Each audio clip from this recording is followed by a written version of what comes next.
You looked really cute last night. Oh, did you watch the show? Yeah, no, I was really feeling like crap last night. I Jose was like he had everybody kind of like bail on him. Rosario bailed on. Well, Rosario was stuck in traffic, and George was supposed to be on, and he bailed. And it's like, I had to. He got Randy to come in, and then he says, but now now Rosario can't make it, so I had to jump in, and it's like I really had to like force myself. But once I got into the But groove, your lighting was great and you no, looked good. my So lighting was beautiful. It's like, you look, were like well, on point, Daphne. it's like, look, it's kind of like the whole thing with Artist Alley, how guys just throw shit on the table. Meanwhile, it's like the girls are like building like scaffolding.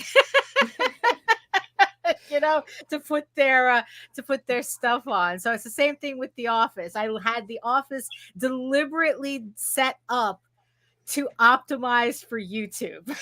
Yeah. And last night it really looked it.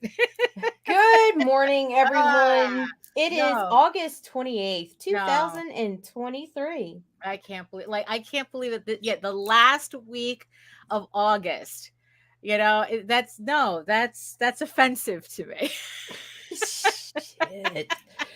Ooh, and we have a whole bunch of interesting stuff today. Look, I even have the wrong card up. Ta-da! We have a bunch, so we should probably get this started, right? Yeah, that's true. That's true. Probably we should. All right, here we go. All right.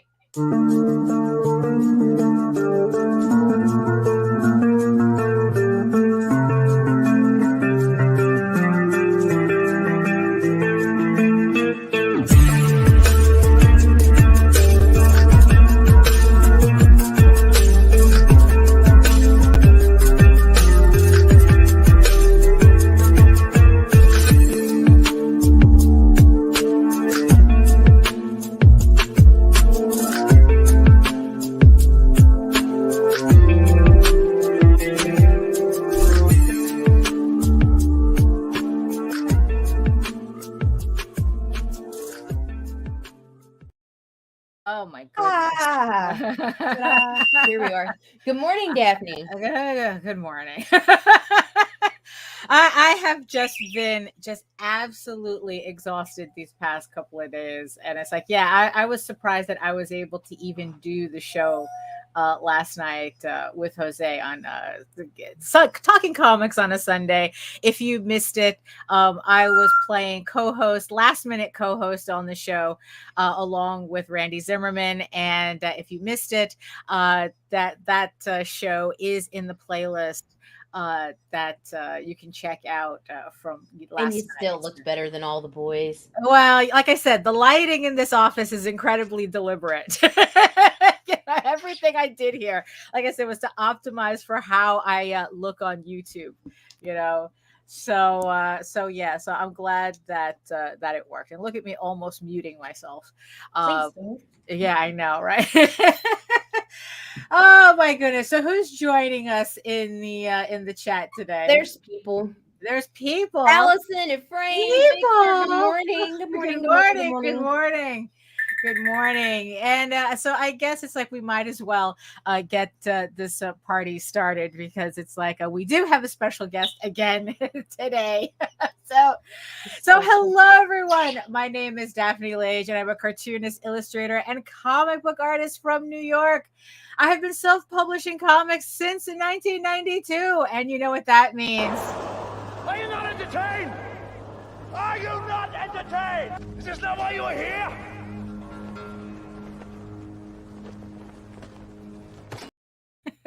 And I am known for the furry fantasy adventure Tall Tales, which returns to Kickstarter next year, 2024. Already, we're talking about 2024. Returns next year with the new story arc, Tears of the Mother, with a reissue of issues 1 through 5 and the brand new issue 6 of this 8-issue limited series.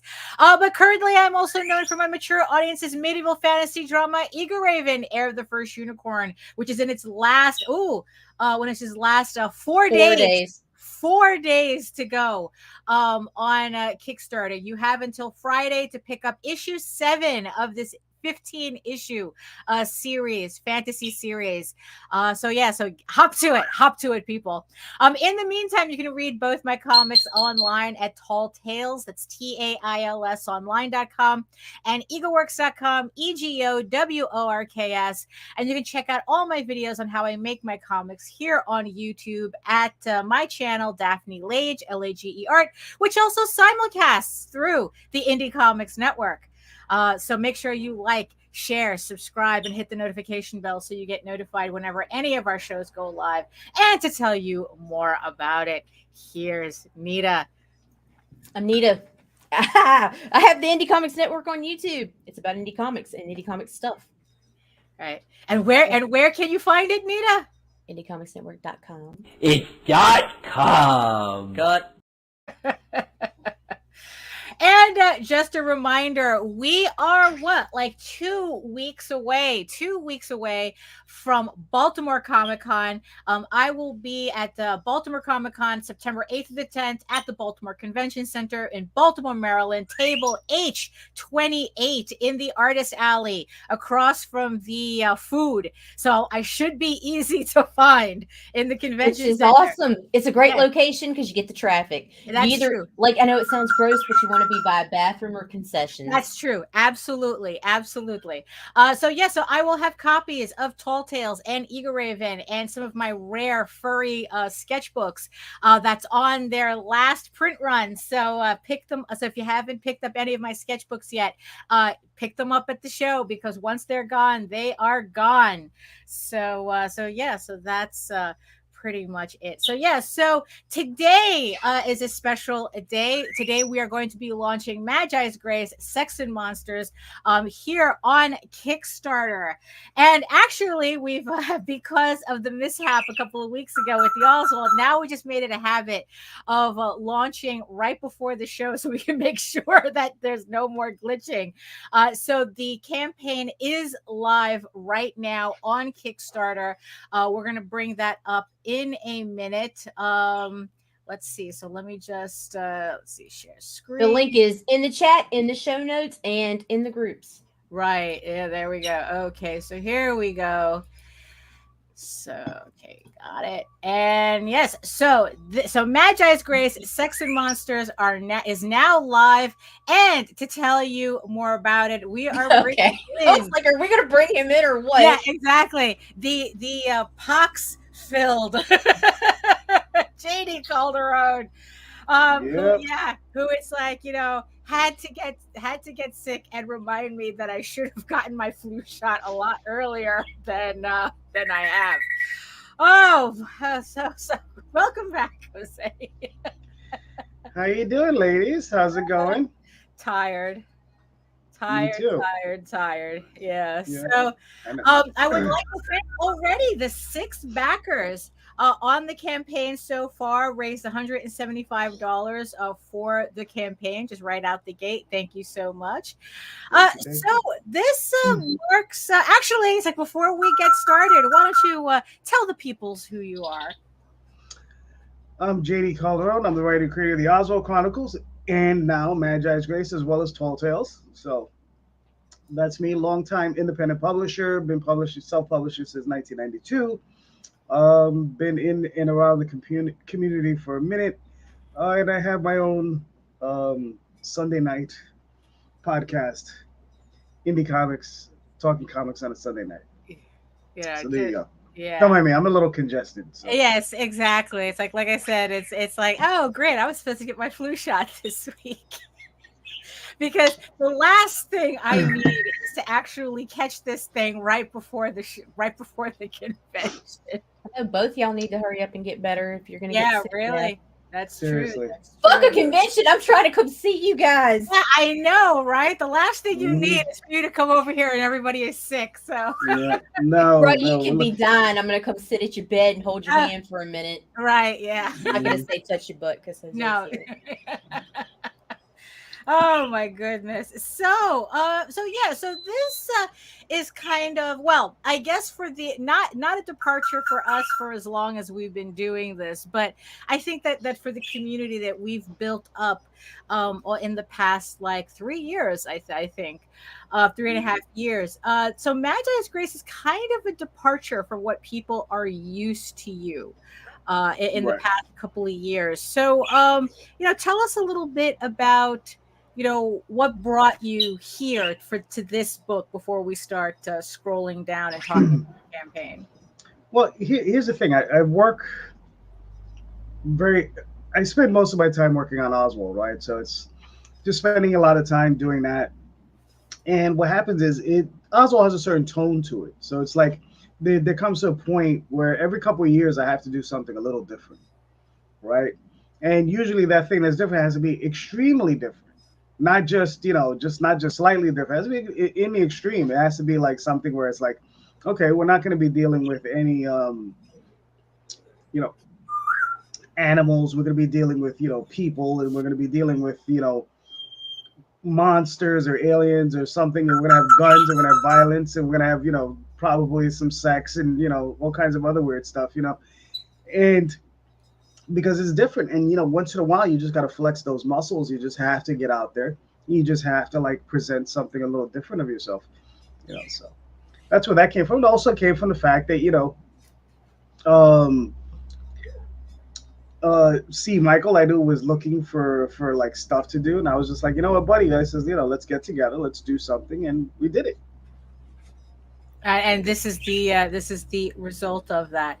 Yes. So and speaking of the result of that, so I guess let's kind of like go through really quick what the campaign is for everybody who's just joining us and seeing this for the first time.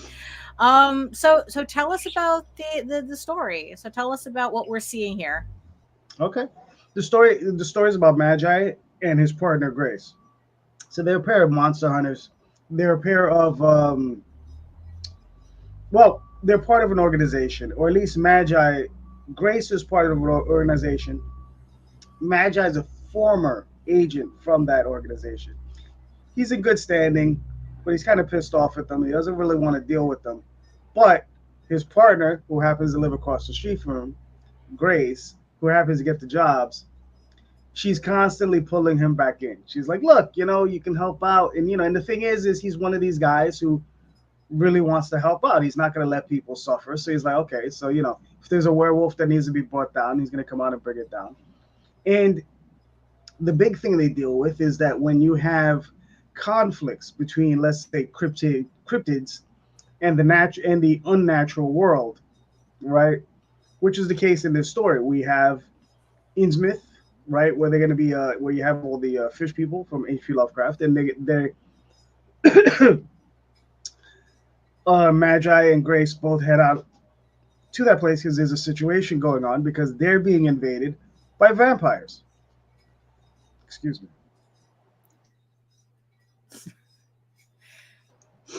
So they're in this, and they're getting in the middle of it. And we see here the very beginning of the story where they're dealing with a werewolf, and they're bringing it down, and they're trying to take care of this particular situation. It's like all action, and then we see some stuff with some vampires here. So like I said, this is just all around fun for everybody. This is just something we're doing to just have a good time. Sometimes, like I said, sometimes it gets a little weird with Oswald. It's just like, it gets a little heavy. Look at that guy.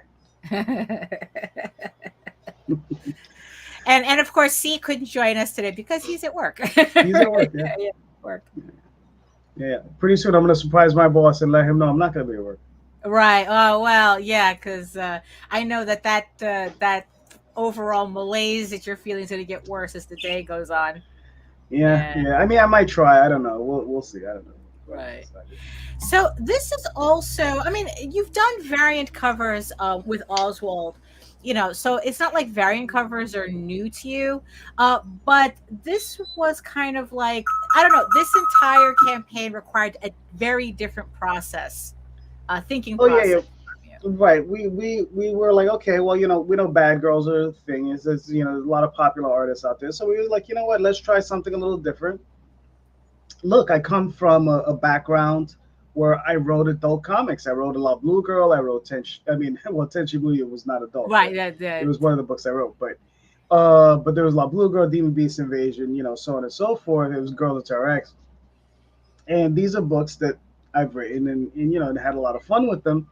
And look, the big difference between what I was doing and I think a lot of other people was doing, at least the ones I wrote, had plots, and they had dialogue, and they had there was stuff going on, not just the sex. It's a thing about having fun with what's going on. You're handed these toys, and you want to have as much fun with it as you can. And this is no different. I mean, the thing is with Magi's Grace is, like I said, you want to go in there, you want to present it, and just have fun with it. So how did you decide what artists? Because also for a lot of these artists, this is the first time that you worked with them. What made you decide to choose the artists that you did for these covers, and how did you wrangle them together? I guess. Yeah. Well, that one wasn't that hard. I went around to Tom. I went to a few different people. I went to Tom Hutchison. I went to Larry Higgins. I went to you guys. Suggested some people. Lita Dye came up, and I was like, okay, so let's try out Lita. Lena was very amicable. I reached out to her. She was very nice. She was like, hey, blah blah blah, very professional. She said, look, I'm you're gonna have to give me a little bit of time. I said, which is fine, right? And she said, I need to this date to present you with the layout. That date came. She got me the layout. She said, I'm going to need this much time to get you, the next step. And she presented in the next step. And it took 6 weeks, 2 months, something like that. But it was explained to me, what needed to be done and how long she was going to take. She's very busy, right? She's in demand. And sometimes you got to work around those demands. And listen, she met everything she promised me, she gave me, and she met all her deadlines. So very, very professional, very, very, very, very amicable, great person. She's fantastic. Her artwork is beautiful, So yeah, I mean, and that's the thing, is she's one. If you can scroll, there's LC Freitas, right? So this is LC Freitas. Same thing, I reached out to him. We spoke. He says, I'll send you some layouts. He sent me a bunch of different layouts, and and we just got together. It's just a matter of just talking to these people. They're out there. They're willing to work. Sometimes you do have to wait for some of them. There were some bigger name guys that would have taken months and months, and I just didn't have that type of time. So I was just like, okay, well, maybe on the next go round. This is Narcelio Souza, again, another great guy. Fantastic artist. This guy was suggested to me by Tom Hutchison. Very, very, I guess, Campbell-esque in his look. So I was like, okay, so we'll give him a shot. And he came out with a fantastic looking cover. Beautiful women. Then we got Joel Souza, same thing, suggested to me, and it's a departure in style it's a style that I normally wouldn't choose, right? But everybody suggested, oh, try Joel. And I've seen his stuff around, and it's like, okay, it looks intriguing. Let's try it. So we got it, and I think it looks great.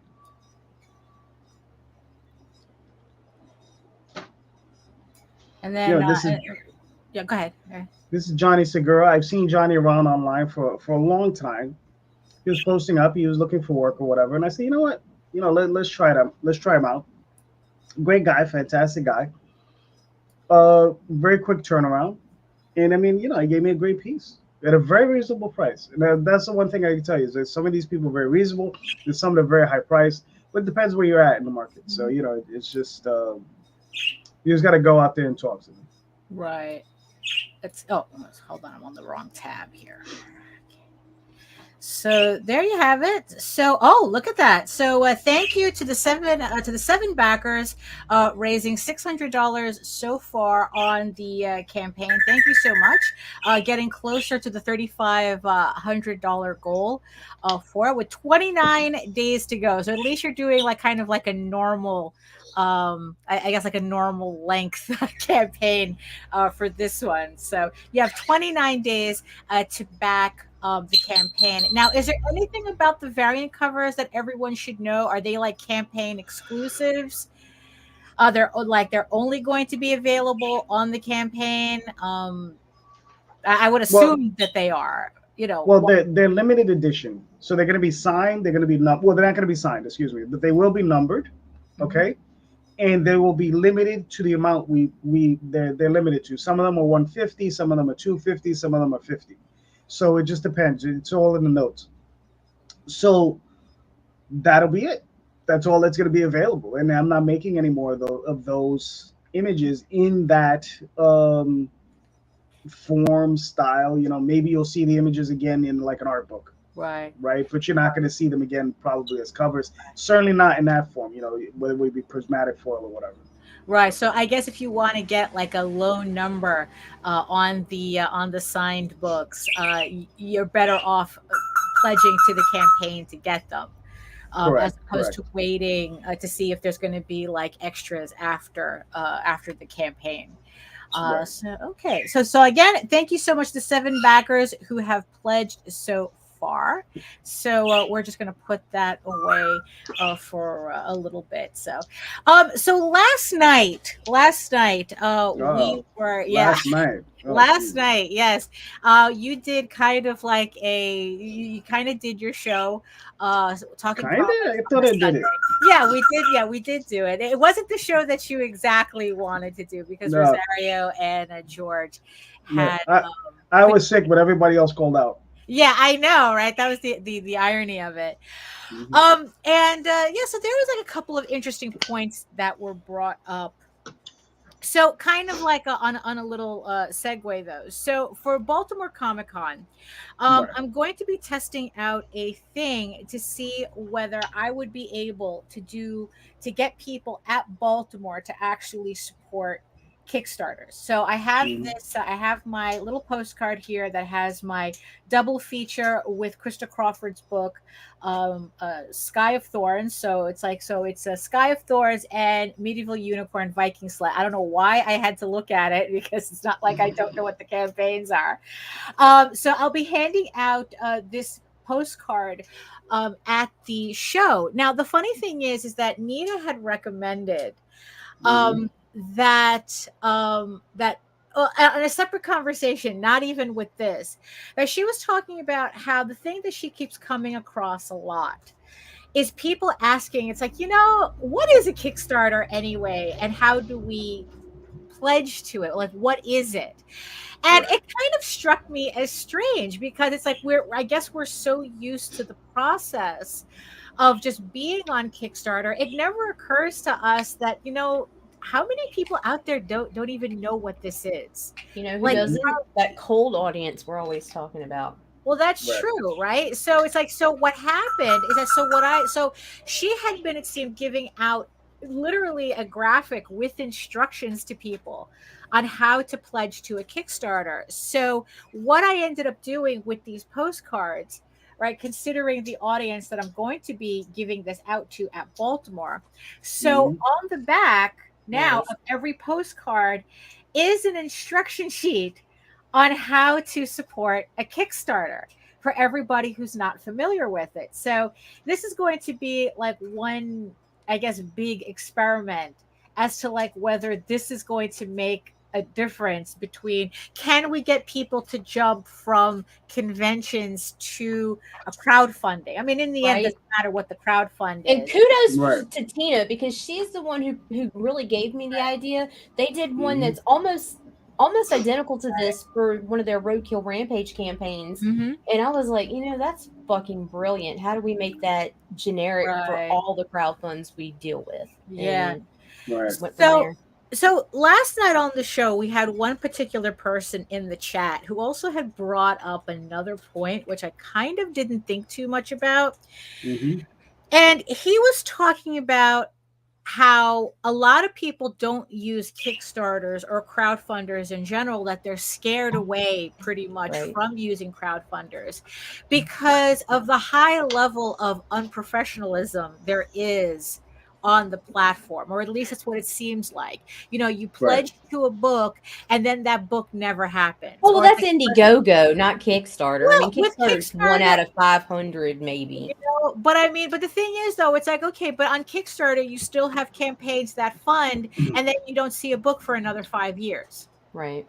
There are a few, there are a few bad players out there. I mean, but enough that it keeps people away. Do you think?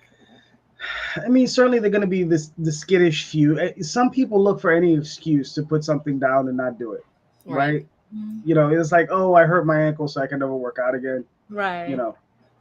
Right. I stubbed my toes, so my AC's out. I can't write for 2 years. Exactly. So there you go. So some people are just looking for any excuse, and once you give it to them, they're going to take full advantage of it, right?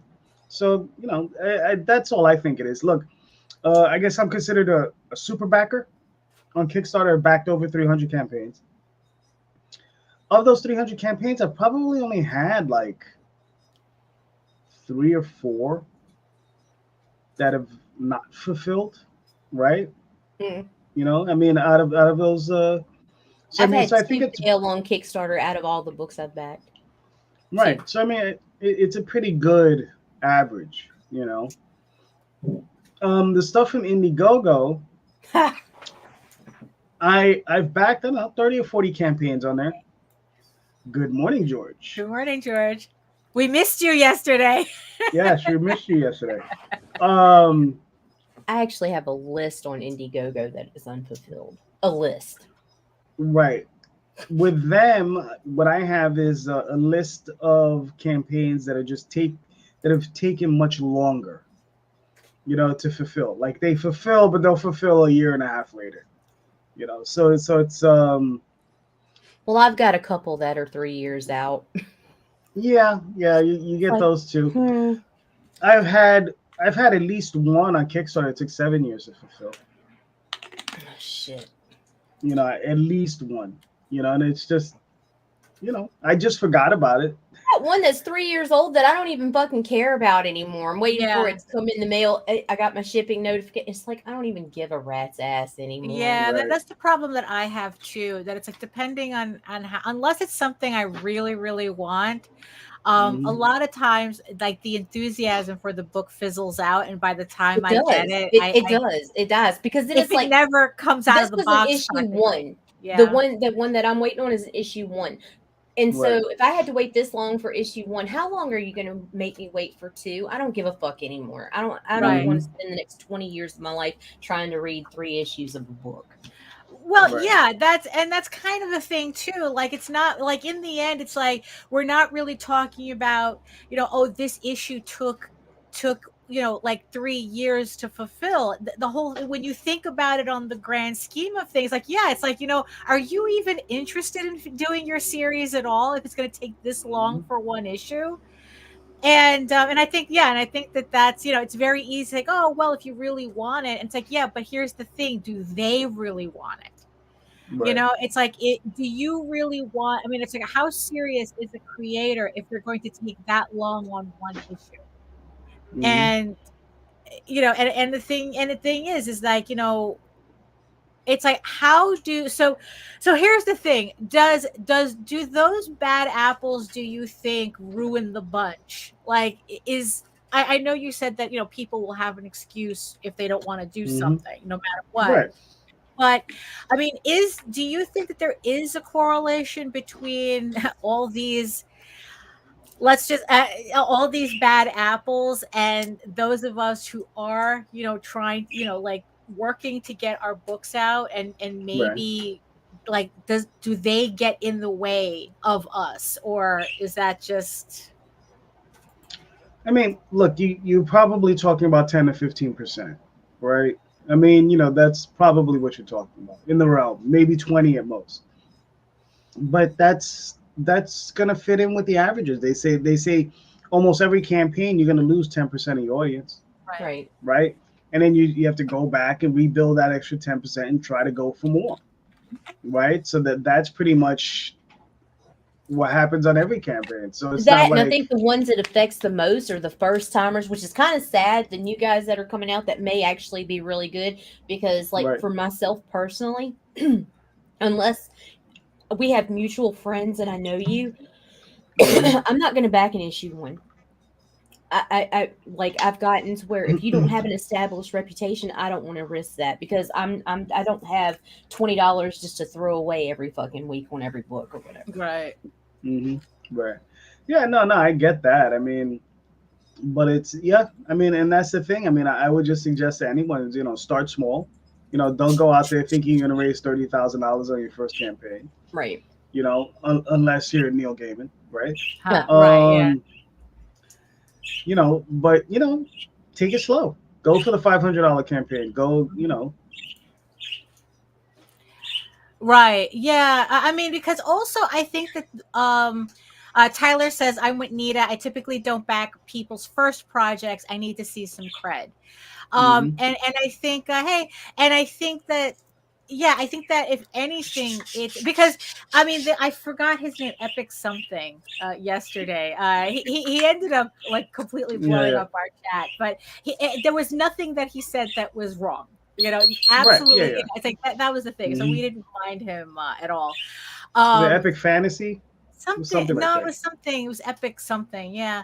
And and the thing is though, and it's like, and he was, and obviously he was, he was talking about very specific campaigns where it's like, I guess that they raise all this money, and it's like, and they don't fulfill.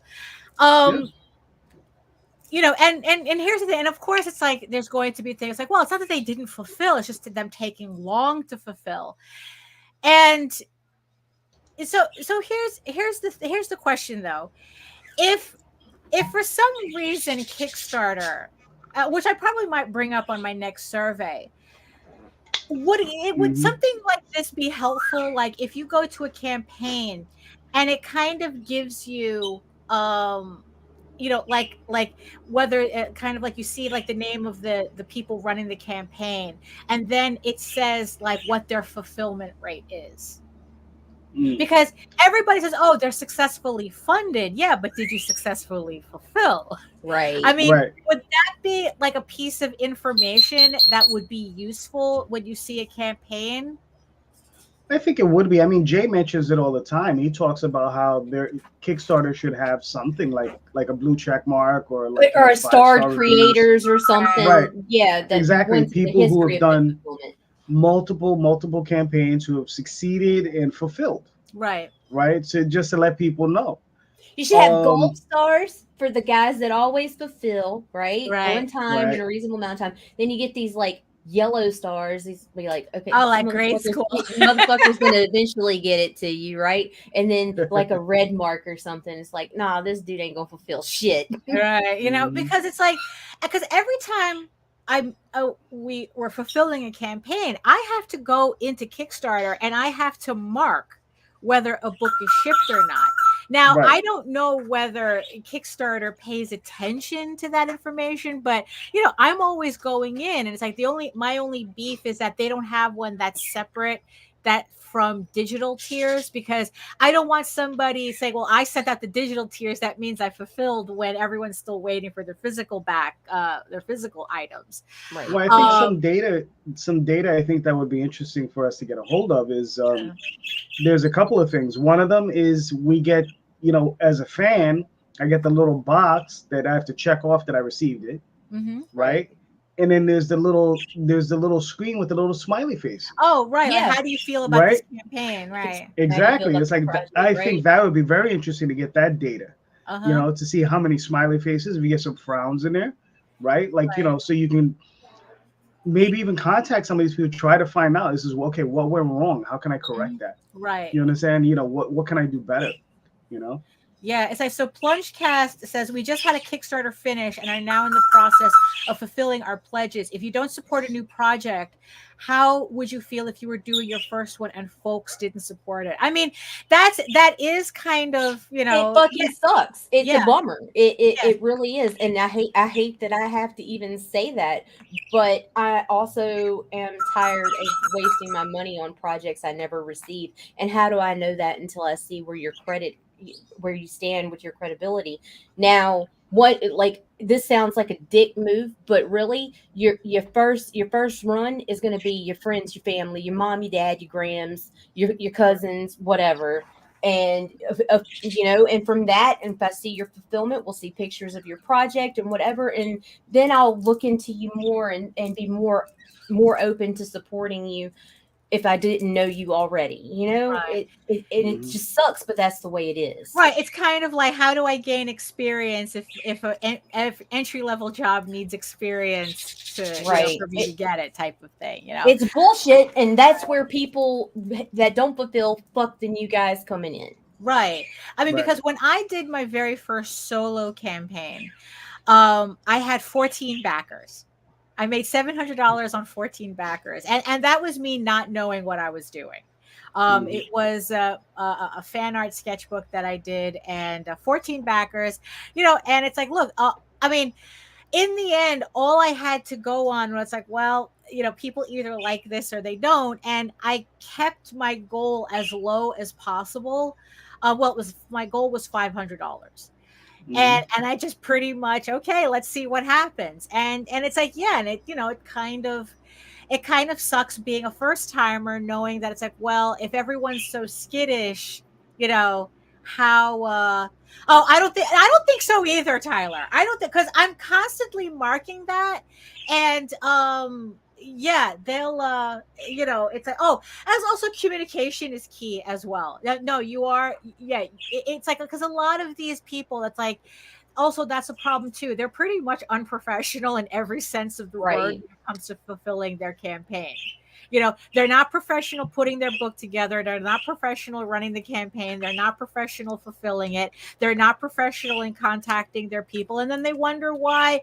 And they have no social media presence. Right. And then they wonder why their next campaign fails, or nobody wants to back them. So, I mean, it's tough when you're a first timer and you're now entering an environment where people are like going, well, who are you? If I don't know you, why should I support you? But it's the hazing process we all have to go through. Yeah, I think so too. But also, I think that marks the importance of building your audience before you get to a Kickstarter.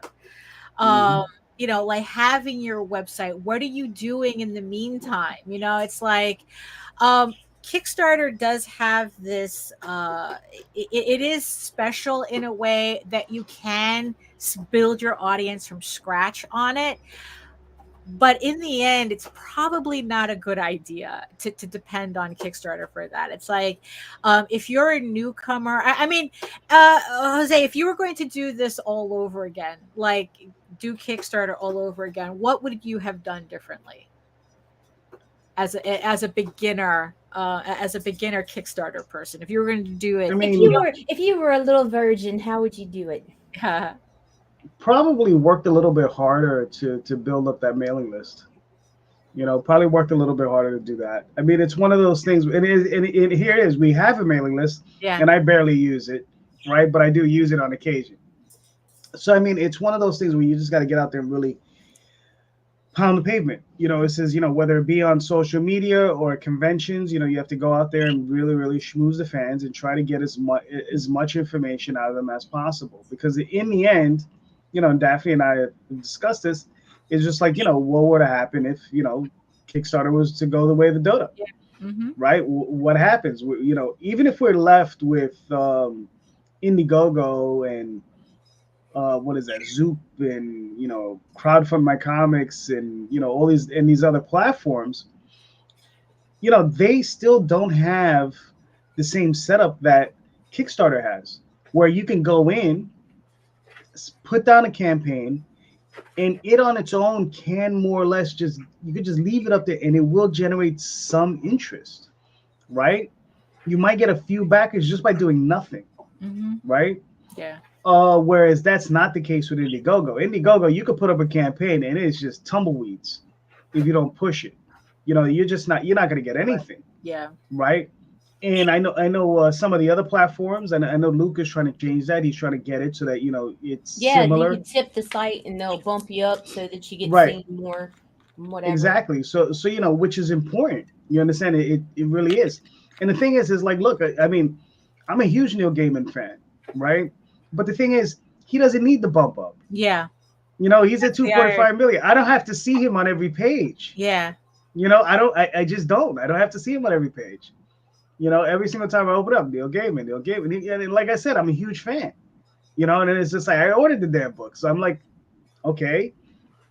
But he doesn't need that bump. You know, there are literally hundreds of other people, right, that need those bump ups, you know, right? He doesn't need that. So, I mean, that's the thing. I think sometimes those priorities get a little screwed up with them. It's just like, you know, it says, oh, you're popular, so let's just make you more popular, right? And it just doesn't make any sense. It's like, no, you have to try to make the other people who are not as popular more popular. Yeah. No, because there was this list that we were going through. We spoke about it the other day about like the 6 things that the audience only cares about. And I guess Neil Gaiman it definitely would classify as he's famous, so everyone is going to support him because he's famous. And I think that goes back to well, what happens if you're a beginner?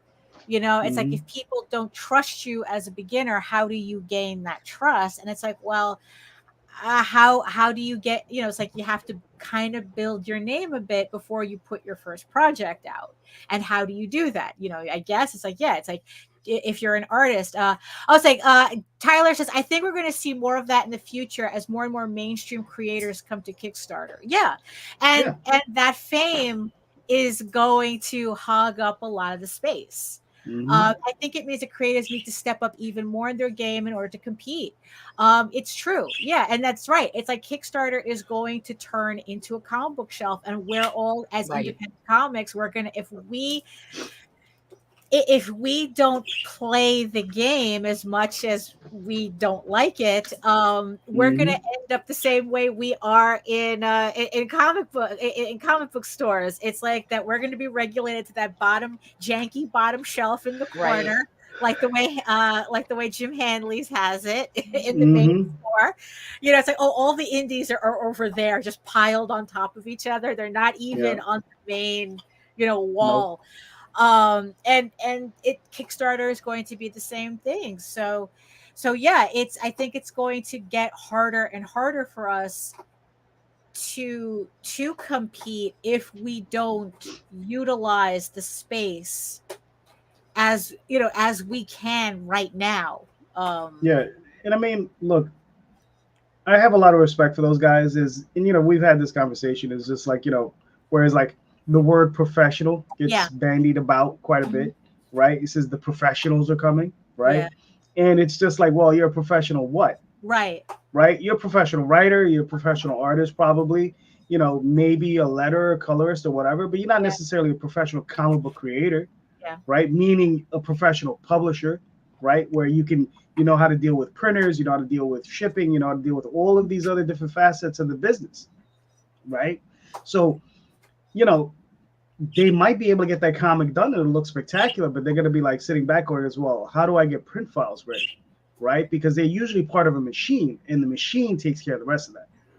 So, you know, that's the part where I think a lot of them do get stuck. There is a learning curve, and once they get over that curve, they're usually fine. But initially, there is a curve, and it takes them a while to get over it. Well, Plungecast, the ironic thing. So he bring that back up again. So the famous guys who hated on indie creators are using the space for indie creators, and they get the bump. Yeah, because people are star fuckers. You know, I think, you know, like the audience in general, fame is the number one thing that they're attracted to. So if they know your name right off the bat, they're going to support your campaign no matter what. But the funny thing is that a lot of those so-called, professional creators, a lot of them are responsible for the unprofessional reputation that that Kickstarter has. That's the irony of it. I mean, we can name a whole bunch of so-called professional creators who worked with the big companies who have campaigns that haven't fulfilled in 10 years. Well, Well, there's one in particular where it's like, because this one guy every year on the anniversary of the campaign closing, he goes into that campaign and he starts posting about how this is the X anniversary of this campaign not fulfilling. Oh my gosh, that's great. And it's been 10 years already. He just celebrated its 10 years, and this is a so-called professional. So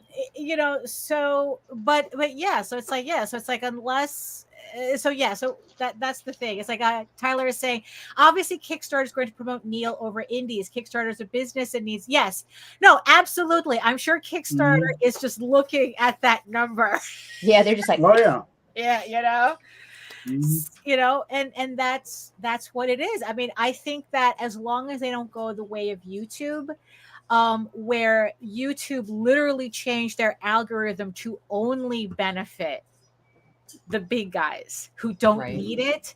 As long as they don't change their algorithm to do that, I think we still have a chance to continue succeeding on the platform. But yeah, it's like, it's, and that's, so I guess, so people who are watching, and it's like they're looking at this landscape. So what would be like the number one advice that you would give to somebody who wants to be on Kickstarter, but they're kind of like, oh, this is looking kind of dodgy? I mean, look, if you want to create comics, right? That's the main focus of it. If you want to make books, but budgeting is important, right? Like, it depends. Are you you're a cartoonist, meaning you're the writer and the creator? Are you working with a partner who's the artist? Are you paying for the art? You understand? Is it, what are you doing? You understand? All that stuff you have to take into account. The first thing I would definitely suggest is, like, look, do a one shot. Try to keep it to 24 pages, or do a 4-issue limited series. Try to keep those at 24 pages each. And then go from there. I mean, keep it small, keep it simple, right? Start there. Don't do the things I did. Big epic story and just, try to, and it's all over the place. Don't do that. Do smaller stories. Get the best artists you can work with, right?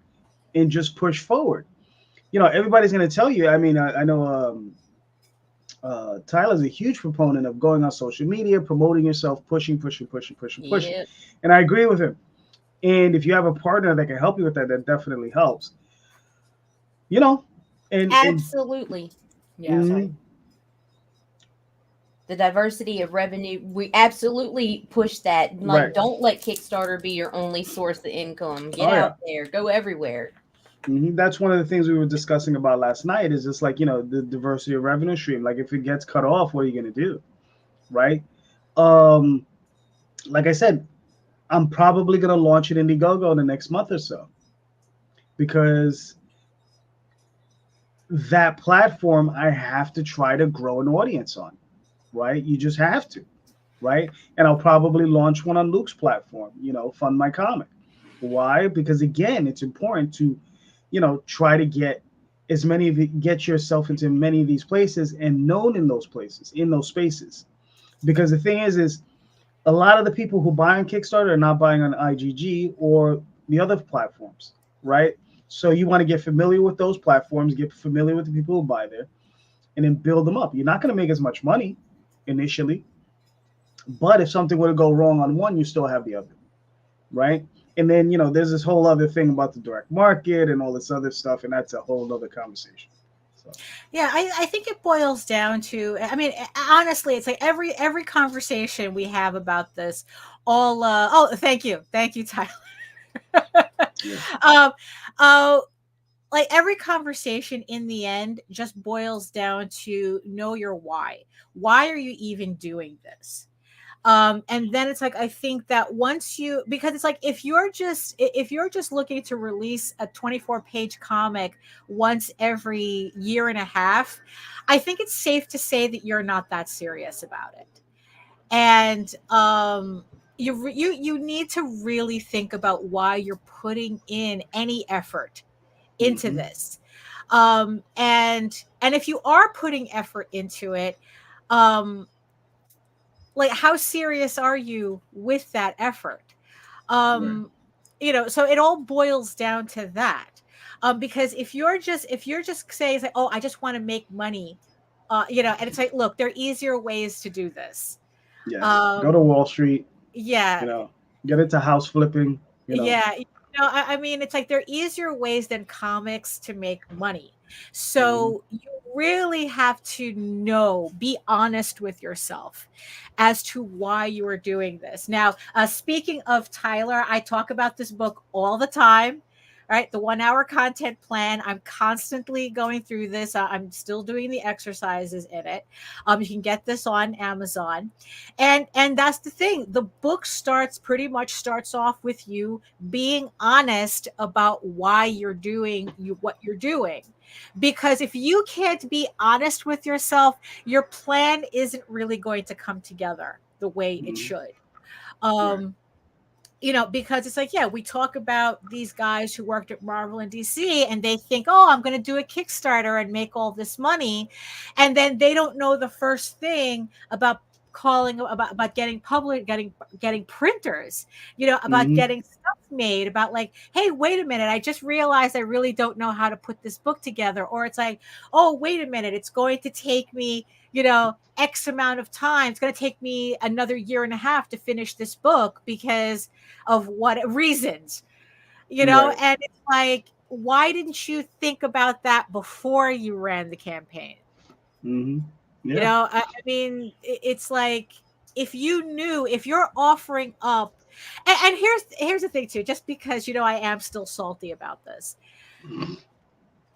If you're going to have a delay on a book for whatever reason, please come up with something better than I didn't have the time to do it. Yeah, don't be Daisy. That's crazy. You know, I mean, it's like to get an update that says that the book is late because the artist didn't have the time to put it together. Then it's like, why did you offer the book? You had the time to do the Kickstarter. Right. You know, why don't you have the time to do the book that you're offering? Because I'm trying to be famous, Daphne, and I'm going to use your money to do it. Exactly. And the thing is that it's not just that one either. There's it's other books that it's like, I would have expected, like, you know, it's going to take, like here's also another thing. If you know a book is going to take you a year and a half to do, don't say on the campaign you're going to fulfill in 6 months. No. Right. Yeah. I mean, there's one particular creator whose stuff I back, and he used to work at both big two, Marvel and DC. Excellent artist. But here's the thing, he does take a while to release his books. He'll do his campaign, it just takes him a while. But every week, like clockwork, you're getting an email. I just completed this page is colored, this page is lettered. You know, I just finished laying out these pages, and that's everywhere, and he shows them to you. You know, here's what's going on this week. This is what happened, blah, blah, blah. If there's a slowdown, he'll say, listen, you know, this happened, so sorry, I'll get back on it, blah, blah, blah. And every week he gives you that update. So at least you're assured this man is working on it. Right. You know, he's a professional, you know, in every sense of the word. He's an incredible artist, and he's very, very responsible. And that's the difference, I think, between, you know, some of these other people and pros. You know, real pros, you know, they take it upon themselves to get the fans what they promised, right? And I think that's the most important thing. If you make a promise to somebody, you should keep it. Yeah. You know, if you're one of these people that can't keep their word, you shouldn't necessarily get into this business, you know, or at least try to get everything done first, hook up with someone who can make things happen, and then let that person handle it. right? Because there are other people. Some Yeah. people are good at some things, and other people are good at others. And I mean, sometimes you can't be everything, right? So sometimes you just got to let go and just be like, okay, well, you handle that, please, right? So Right. Yeah. I mean, yeah, it's yeah, and here's the thing that kind of gets it still amazes me how this is all a bone of contention. Like it like I don't know, like people will fight you if you say have your book done before you launch a campaign. well, because some people are using it as the true original intention of it, Kickstart. So Right. it's to give you the funding to start a project, right? But the thing is, though, is if it's your first time, you honestly don't know what you're doing at all, right? You really don't.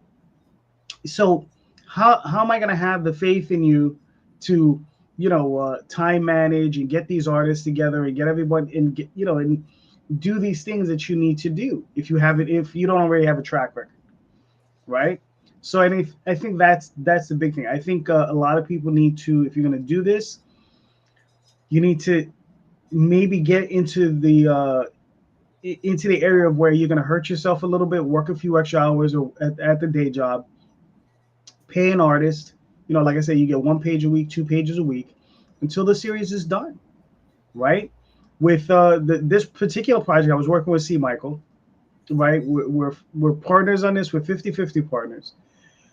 The way it's working is I asked him, I said, listen, man, I says, I don't want to stress you out. I know you're doing other things. Give me 1 page a week, 1 page. I don't need 10 pages. I don't need 50 pages. Give me 1 page a week. That's it. He would get me that 1 page. I would get that page colored. And that's how we moved it along. And it took 6 months. Yeah, it took 6 months, but we got it done. And sometimes that's just how you have to work these things. It's just going to take a little bit longer until you can build up, Yeah. So speaking of the campaign, so thank you so much for the 11 backers who've backed the campaign so far, raising $718. Again, we're just inching towards that $3,500 goal. Thank you, everybody, for backing the campaign. And also remember that if you are a collector of variant covers of particular artists like Lena Dye or Elsie Freitas, we have covers available on the campaign in different flavors for you on this campaign. So they are limited edition. And if you are the type that likes to get those low numbers, I would recommend buying pledging for your books on the campaign while it is live to pick up some low edition numbers of these books as well.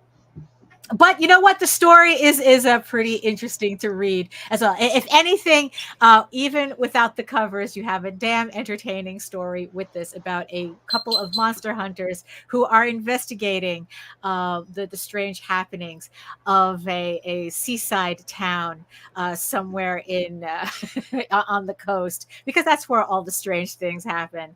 So if you want to read a fun 4-issue limited series, urban fantasy with some great variant covers to collect, pick up Magi's Grace on Kickstarter right now, live as we speak. The link is in the show notes and also in the chat as well. So do you have any final words about the campaign before I go through our I guess like all the other campaigns I want to talk about before we go? Any final thoughts? No, I mean, other than, just go check it out. If you want to have a fun time, read a fun comic. Here we are. That's what we're creating here. We created a fun comic to have some fun with. If you enjoy it, cryptids, Lovecraft, monster hunters, sexy ladies, the whole shebang. If you enjoy those sorts of things. And as you said, the book is finished. So yes, the books will ship, barring any issues with the printers, because that's in the end, right, it's like that's the only thing that usually gets in the way at this point. Will ship around 3 to 4 weeks after the campaign ends. So yes, everything that we talked about, we also walk the walk on this. So the book is complete and ready to ship. Actually, I have the files prepped right now as we speak. So around 3 to 4 weeks after the campaign ends, everyone will start getting their books. So, like I said, links are in the show notes and in the chat as well. Also, speaking of campaigns, we're going to do our little campaign crawl right now. So remember that EGORAVEN, Heir the First Unicorn, issue 7 is on Kickstarter. We have 3 days left to go. Thank you so much to the 131 backers who have backed so far. Can we make it to 4K by Friday? You have until Friday to back the campaign. Like I said, this is issue 7 of a 15 issue limited series. So you can, so on Friday, we will do a closeout show for it. I will be giving away some more goodies because I keep forgetting to do it on every one of these the last couple of times that we done the show. But remember, it is, so Friday it closes. So make sure you pledge to that. If you're interested in, where's my, why did it black out? Oh, there we go. So if you're interested in more work by J.D. Calderon, the Oswald Chronicles, I was there and I remember issues 1 through 4 is also on Kickstarter. It is a issue. It's a 6-issue limited series. This is 1 through 4, and also it contains issues 1 and 2 of The Light That Attracts. That was the campaign that glitched out on us on a show a couple of weeks ago. That is also on this campaign as well. So if you feel like you missed something, no, you didn't. Everything is here. You can catch up with both books at the same time. Also, if you're looking for something a little bit more spicy, EGORAVEN, Medieval Unicorn, Viking Slut, the 3 comics shorts set will be launching September 25th. It is a parody. It was a parody one shot of a Conan story mixed with a joke that was made at the expense of the algorithm, the Kickstarter algorithm, and all hell broke loose. And now we have a book celebrating that. So Medieval Unicorn Viking Slut will be launching on September 25th. So make sure you hit the notify me button so that you get notified when the campaign goes live. And also, along with this campaign is its sister campaign, Sky of Thorns, an epic fantasy romance. It's a 3-novel fantasy romance that will be launching at the same time with EGORAVEN, Medieval Unicorn Viking Slut. Say that 5 times fast. There is going to be a collaborative print. So if you support both of these campaigns at the same time, you will get a collaborative print that I made kind of commemorating both our campaigns. I also have a special stretch goal print on Sky of Thorns as well, that if you help the campaign reach that milestone, you will also get that print that I did as well. So keep an eye out for that. And of course, we have my computer is taking a bit. We have Fearless Dawn, The Bomb 2 and 3, Frank Forte and Steve Mannion. Absolutely gorgeous, gorgeous books, gorgeous artwork. So go ahead and pick these up as well, issues 2 and 3, but I'm pretty sure number 1 might be on this as well. Fearless Dawn, live on Kickstarter with 6 days to go. And we also have our very own Nina Aberlein with the Lusty Dragon Mistress, Not Safe for Work. Issue 1 of her comic started as an online comic, as she is now collected into a book. And look at her, probably having her first 10K campaign. Congratulations, the way she's moving.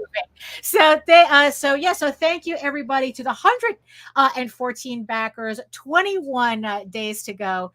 Well done, Nina. Well done. And last but not least, we have if it loads up. Sarah Webb, Knave of Hearts, which is a premiere comic, 39 pages, full color fantasy comic, 64 hours to go. Thank you so much to the 22 backers who have pledged to the campaign so far. This is her first Kickstarter. So, not bad for a first Kickstarter. Like I said, we always have to start somewhere, but, as I'm sure as the issues go along, she's only going to see her audience grow from there. So there you have it. Here we go. One last look at Magi's Grace, again on Kickstarter right now. All the links are in the show notes below. So that's it for us on this Monday. Jose, any last words? And tell the peoples where they can find you aside from Kickstarter. Okay. TheOswaldChronicles.com, TallTalesOnline.com, Facebook under JD Calderon, Twitter or X or whatever that thing is called these days, DeviantArt, and Instagram, all under JD Calderon. Oh, there you go. And Nita, you have any final things to say while you're typing furiously? Yeah, tune in tonight at 5:30 Eastern for Fike It, Let's Draw with Rodney Fyke of Hasm Productions. He's going to be working on a Nightmare on Elm Street piece. So, very nice, very nice. And also find us and follow us all over fucking social media because we're all over that shit. We're on YouTube, Facebook, LinkedIn, Instagram, Twitter, right? Twitter, whatever that is. Blue Sky now too. Yeah, so we're just putting it all out there. There you go. So everywhere. I want to thank everybody in the chat who joined us today. Thank you so much for spending this Monday morning with us. And yes, I know you are there, my beautiful eyeball people watching us from regions beyond. Thank you so much for joining us for this hour of Kickstarter launches and more campaign talk. Thank you so much for joining us. So that's it for us. If you want to know more about me and my artwork and all my other campaigns and stuff like that, you can head on over to my main portfolio site at egoworks.com, EGOWORKS, where you can find links to all of my galleries and social media sites, but I mostly post to Facebook. If you're interested in seeing sketches and current work in progress stuff and live updates. But you can also check me out here on YouTube for my semi-weekly art live streams Wednesday at 4 p.m. Eastern at my channel, Daphne Lage, Lage Art, which also simulcasts through the Indie Comics Network as well. So again, make sure to like, share, subscribe, and hit the notification bell so that you get notified when any of our shows go live. And remember, you can also read EGORAVEN, Heir the First Unicorn, for free, uploading every day, Monday through Friday. But if you prefer your fantasy to be more of a furry Lord of the Rings adventure, you can follow the link over to Tall Tales, TAILSonline.com. And not only can you read the first 20 issues of Tall Tales for free, but you can catch up on the latest story arc, Tears of the Mother, which is also currently uploading Monday through Friday. So thank you, everybody, for joining us on this Monday. Have a safe rest of the week, wherever the week takes you. And so we'll see you. I'll see you on Wednesdays for my live stream. We'll see you again on Friday when we close out EGORAVEN issue 7, issue 7, and so that's it for us. And in the words of the ancients, eat your food, moisturize, mind your business, and do the work. Because when you actually do the work, you never have to fake any of your accomplishments. Thank you so much again, and we'll see you next time.